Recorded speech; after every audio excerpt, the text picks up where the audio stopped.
తెలియజేస్తున్నా. ఇదొక స్ఫూర్తి. నేను ఆ అబ్బాయిని చూశాను. ఇల్లు కూడా 40 ఏళ్లే, అతను 45 సంవత్సరాలు, భార్యకు 40 సంవత్సరాలు. అప్పుడే షుగర్ వచ్చింది. ఏంటా ఈ వయసులో షుగర్ అంటే ఎక్కువ టెన్షన్ అయిపోయింది అన్నాడు. నీకు టెన్షన్ దేనికోసం అంటే పిల్లల్ని చదివించాలి, మళ్లీ నేను ఇలాంటి పనులన్నీ చేయాలి, నేను పోయి పళ్ళు తీసుకొస్తాను, నా భార్య అమ్ముతుంది, దీనివల్ల పిల్లల్ని చదివించి పైకి వస్తున్నాం అంటే ఇల్లు లేదంటే ఇల్లు శాంక్షన్ చేయమన్నాను. ఇంటి జాగా కూడా లేదు. ఇప్పుడే సర్పంచ్ గారు ఇక్కడ ఉన్నారు, కలెక్టర్ గారు ఉన్నారు. కనీసం ఈ ఊర్లో 200 మందికి ఇంటి జాగాలు ఇచ్చి ఇండ్లు కట్టించాల్సిన బాధ్యత ఉంది. ఇమ్మీడియట్ గా ల్యాండ్ ఎక్విజిషన్ చేసి ఎంతమంది ఉంటే ఎన్యూమరేట్ చేయండి, ఆ ల్యాండ్ కూడా అక్వైర్ చేయండి, అందరికీ ఇండ్లు కట్టించే బాధ్యత తీసుకుందాం.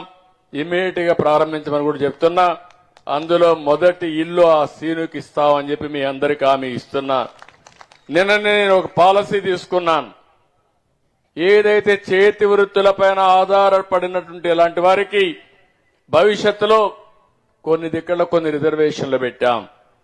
ఈరోజు గౌడలున్నారు, ఈడుగులున్నారు, వాళ్ళు కళ్ళు గీస్తారు, అలాంటి వృత్తిపరంగా ఉన్నారు. కాబట్టి ఏవైతే బ్రాందీ షాపులు ఉన్నాయో అందులో 10% రిజర్వేషన్లు పెట్టాను. అందులో ఒక షాపు ఈ కుర్రాడికి ఇమ్మని చెప్పి ఆదేశాలు కలెక్టర్ గారికి ఇచ్చాను. అది కూడా ఇస్తామని చెప్పి కూడా నేను మీకు తెలియజేస్తున్నా. కనీసం 10 రూపాయలు సంపాదించుకుంటే ఒక గౌడు కులస్తుడైనటువంటి ఆ వ్యక్తి వాళ్ళ కుల వృత్తి కూడా కళ్ళు తీసుకునే వృత్తి ఆ కుటుంబం పైకి వస్తుంది. అది కూడా చేయమన్నాను. రెండోది, 2 పిల్లలు చదివిస్తున్నారు. ఆ 2 పిల్లలు కూడా స్కాలర్షిప్లు ఇప్పించి 2 చదివించే బాధ్యత తీసుకుంటామని చెప్పి కూడా నేను మీకు తెలియజేస్తున్నా. ఇది కాకుండా ఇంకొక ఇంటికి వెళ్ళాను, తాళ్లూరు జగ్గయ్య, ఆయన తల్లికి పింఛనిస్తున్నాం. ఆ అమ్మాయి ఆవిడని కూడా పెద్దావిడిని పరామర్శించాం. ఆవిడ నుంచి వచ్చాను ఇక్కడికి. నేను ఇక్కడ వచ్చినప్పుడు మీరు ఒక్కసారి చూస్తే నేను ఒకటే మీ అందరినీ విజ్ఞప్తి చేస్తున్నా. ఈరోజు 100 రోజులు అయింది. 100 రోజుల్లో మీరు చూస్తే నేను ఎక్కడన్నా మీటింగ్ పెట్టాలంటే 1 లక్ష మందితోనో 2 లక్షల మందితోనో మీటింగ్ పెట్టచ్చు. నా ఉద్దేశం అది కాదు. ఒక గ్రామంలోకి రావాలి, ఒక గ్రామ సభ పెట్టాలి. ఇప్పుడే ఎమ్మెల్యే గారు చెప్పారు, నిన్నైతే ప్రోగ్రాం శ్రీకాకుళం పెట్టుకున్నాం. ఆ ప్రోగ్రాం అక్కడ వర్షాలు పడుతున్నాయి, వాతావరణం అనుకూలించలేదు. ఎక్కడ బాగుందంటే ఈ ఊరైతే బాగుంటుందని మా వాళ్ళు సజెస్ట్ చేస్తే నేరుగా ఇక్కడికి వచ్చారు. ఏది మద్దిరాలపాడుకు వచ్చాను. అందుకనే రాత్రి చెప్పాం, ఇక్కడికి వచ్చాం, మీరు బ్రహ్మాండంగా ఆర్గనైజ్ చేశారు. నేను మిమ్మల్ని చూడాలని వచ్చాను తప్ప ఆర్భాటాలకు కాదు, హంగులకు కాదు అని మరొక్కసారి విజ్ఞప్తి చేస్తున్నా. నేను కూడా రాజకీయాలు 45 ఏళ్లున్నా, 4వసారి ముఖ్యమంత్రిని, అందరికంటే ఎక్కువ సమయం ముఖ్యమంత్రిగా ఉన్నా. ఎన్ని ఆర్భాటాలు చేస్తే ఏమొస్తుందని మిమ్మల్ని అడుగుతున్నా. కానీ ఈరోజు నేను ఆలోచించేది, అనుక్షణం ప్రతి నిమిషం నేను చేసే పని వల్ల మీ జీవితాల్లో వెలుగు రావాలి, మార్పు రావాలి.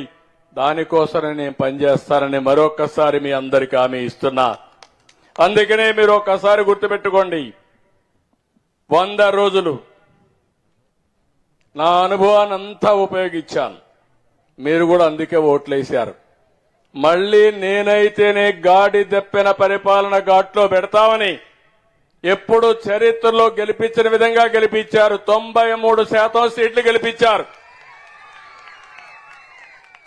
శ్రీకాకుళం నుంచి జైత్రయాత్ర ప్రారంభమైతే ఇక్కడికి వస్తే 2 సీట్లు కాడ బ్రేక్ పడింది. ఒకటి దర్శి, రెండోది ఎర్రగొండపాళెం.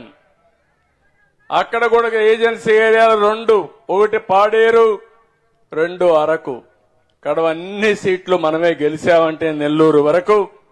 అది మీరు చూపించిన అభిమానం. మీ అభిమానాన్ని నా జీవితంలో మేము ఎప్పుడూ మర్చిపోలేం. అయితే ఈ రోజు ఈ 100 రోజుల్లో మీరు ఒక్కసారి చూస్తే మీరు వేసింది, మాకేసిన ఓట్లన్నీ కూడా మళ్లీ తిరిగి ప్రజలు గెలవాలి, ఈ రాష్ట్రాన్ని నిలబెట్టాలి, పునర్నిర్మాణం జరగాలి, మీ భవిష్యత్తు బాగుండాలని ఓట్లేశారు. కానీ రాష్ట్రాన్ని చూస్తే వెంటిలేటర్ పైన ఉంది. ఆక్సిజన్ తీసేస్తే ప్రాణం పోయే పరిస్థితిలో ఉన్నాం. కానీ ఒక్క మంచి పని చేశారు మీరందరూ. 21 ఎంపీలు గెలిపించారు. దానివల్ల ఢిల్లీలో మన పరపతి పెరిగింది.